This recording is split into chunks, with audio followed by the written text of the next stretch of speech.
Rusia dan Belarusia mulai latihan perang. Barat makin meradang Minsk, Rusia dan Belarusia akan memulai latihan perang 10 hari seiring ketegangan di perbatasan Ukraina.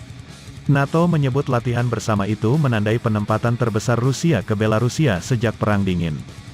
Gedung Putih menyebut latihan itu sebagai tindakan eskalasi dalam ketegangan di Ukraina. Rusia telah berulang kali membantah tuduhan berencana menyerang Ukraina meskipun mengumpulkan lebih dari 100.000 tentara di perbatasan negara tetangga itu. Beberapa negara barat termasuk Amerika Serikat, AS, telah memperingatkan bahwa serangan Rusia bisa terjadi kapan saja. Pada 2014 Rusia mencaplok semenanjung Crimea, selatan Ukraina. Sejak itu telah terjadi konflik yang berlangsung lama di Ukraina Timur. Lokasi separatis yang didukung Rusia menguasai sebagian besar wilayah dan 14.000 orang telah tewas. Terkait Rusia, sekitar 30.000 tentara Rusia diperkirakan akan terlibat dalam latihan perang dengan Belarusia. Presiden Belarusia Alexander Lukashenko adalah sekutu kuat Presiden Rusia Vladimir Putin. Kremlin mendukung Lukashenko ketika protes besar meletus di Belarus pada 2020. Sebagian besar negara barat memberlakukan sanksi dan menolak mengakui hasil pemilu yang dimenangkan Lukashenko.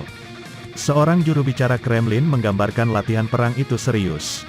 Dia mengatakan, Rusia dan Belarusia sedang dihadapkan ancaman yang belum pernah terjadi sebelumnya.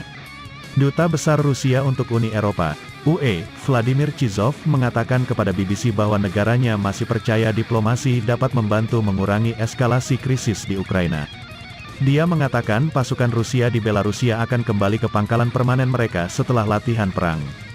Juru bicara Gedung Putih Jen Psaki menjelaskan, ketika kami melihat persiapan untuk latihan militer ini, sekali lagi, kami melihat ini sebagai tindakan eskalasi dan bukan tindakan deeskalasi.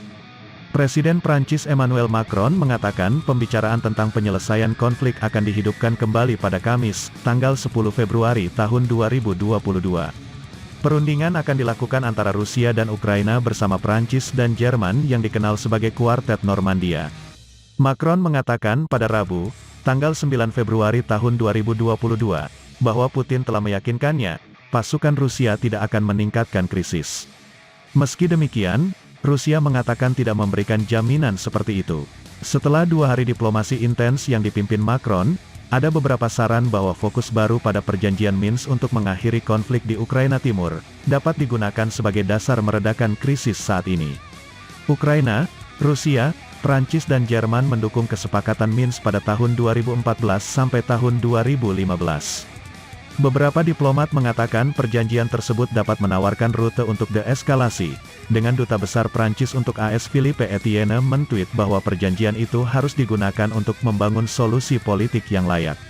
Perdana Menteri Inggris Boris Johnson akan melakukan perjalanan ke Brussel dan Warsawa pada Kamis, tanggal 10 Februari tahun 2022, untuk mendukung sekutu NATO. Perjalanan Johnson adalah bagian dari gelombang aktivitas diplomatik, dengan Menteri Luar Negeri Inggris Liz Truss dan Menteri Pertahanan Ben Wallace juga akan bertemu dengan rekan-rekan mereka dari Rusia di Moskow pada Kamis. Menjelang kunjungan pertama ke Rusia oleh seorang Menteri Luar Negeri Inggris dalam 4 tahun, Truss mengatakan dia bertekad membela kebebasan dan demokrasi di Ukraina dan bermaksud mendesak Moskow mengejar solusi diplomatik. International.sindonews.com